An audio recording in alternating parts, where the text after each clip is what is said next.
asesmen. Bapak Ibu, kurikulum Merdeka itu ada 2 asesmen yang sebenarnya pada teorinya. Teori asesmen Bapak Ibu ada 2. Ada asesmen formatif, ada asesmen sumatif. Formatif kapan Bapak Ibu? Sumatif kapan? Formatif dalam proses untuk memastikan proses berjalan seperti yang direncanakan. Sumatif lebih kepada penekanan siswa sudah berhasil mencapai hasil pembelajaran. Ya, berarti sumatif itu dilakukan seperti ujian akhir, mengajar, terus di akhir itu buat ujian. Itu disebut dengan asesmen sumatif. Pada kurikulum Merdeka itu nggak dituntut seperti itu, tapi yang lebih ditekankan apa asesmen formatif. Sekali mengajar harus ada evaluasi, harus punya nilai.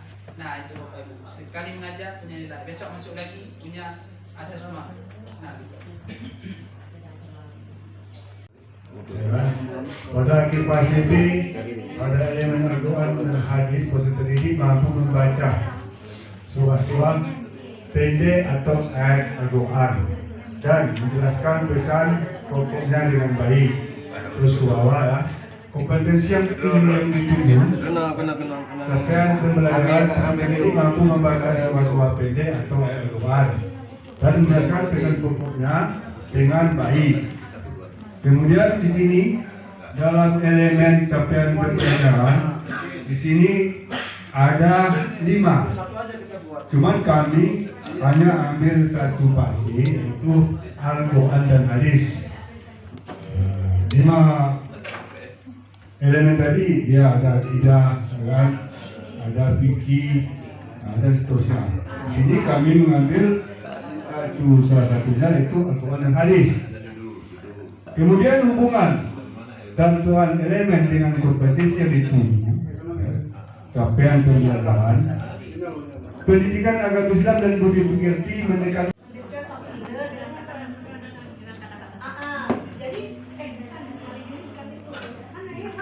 Tolak diri. Nah, udah. Jadi saya mengenal diri ini maksudnya anak-anak untuk materi perubahan fisika dan kimia dia itu harus mengenali dari dirinya itu mengenali perubahan fisika itu kayak mana, perubahan kimia itu kayak mana. Untuk materi itu maka saya bilang ini kenali perubahan. Tapi kayak Bapak bilang ini kan kata ini maksud saya interpretasi itu juga kata-kata atau gerak teori mana yang cocok, maka saya mengambil materi makhluk hidup dan kelompok kami mengambil materi klasifikasi makhluk hidup. Ini perspektif. Kalau klasifikasi makhluk hidup itu ada teorinya. Teori gini dia bagi makhluk hidup. Misalnya hewan itu dibagi atas berapa kingdom gitu. Tumbuhan dibagi berapa kingdom. Itu menghafal teori klasifikasi makhluk hidup itu rumit. Maka dalam perspektif ini pikiran dia, saya mengajak anak-anak untuk memiliki kemampuan mengelompok-kelompokkan, mengklasifikasikan makhluk hidup secara sederhana menurut pemikiran yang kayak mana ya lebih mudah. Nah gitu. Maka perspektif ya Pak, menurut pandangan kita. Jadi saya mengajak untuk CSP ini bagian perspektif seperti itu. Bukan ini mengklasifikasi dengan ini. Kalian kan beban fisika. Ini kan masuk memang di fisika. Ini masuk di IPA biologi. Nanti ada perubahan fisika. Mana ya? Oh di sini ada fisika. Jadi, tapi ini IPA. Karena kan tadi materinya IPA itu fisika, kimia, biologi. Saya pikir sudah memenuhi ya pertanyaan-pertanyaan semua tadi. Jadi kenapa kok perspektifnya ini? Alasannya kan menurut pikirannya gimana sih dia buat? Terus kayak gini. Habis ya kayaknya ya udah terjawab semua. Ada yang mau jawab? Udah lewat 5 menit Pak Ketua. Sudah. Oke.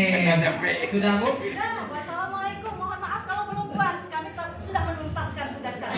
Oke, tepuk tangan Bapak Ibu.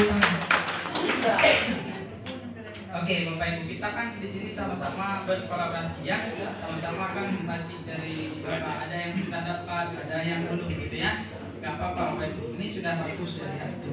Tapi yang penting nanti waktu mengarahkan tempat untuk sekolah ya, itu Bapak Ibu harus menemukan kata kunci per item dari Pinggis tadi. Nah, per item itu nggak boleh dilepas dari itu kan ada kata kunci. Misalnya interpretasi itu apa? Pemaknaan. Jadi nanti materinya gimana? Kayak kira-kira arahnya ke sana. Terus pengenalan diri, apa kata kuncinya. Nah, diarahkan. Itu kira-kira. Saya pikir sedikit ya, dalam membedah ini kita harus sedikit fleksibel, tidak terlalu monoton. Betul. Al-Quran aja bisa salah diketik. Jangan bawa Al-Quran, Pak. Tunggu dulu, ini salah juga persepsinya. Ya, ini akhirnya nanti memisahkan agama dengan pendidikan, ini salah juga. Saya bukan ke situ maksud saya.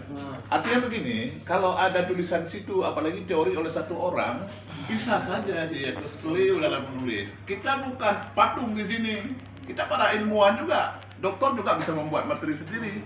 Jadi oleh karena itu, kita harus sedikit fleksibel dalam koreksi dan pembenaran.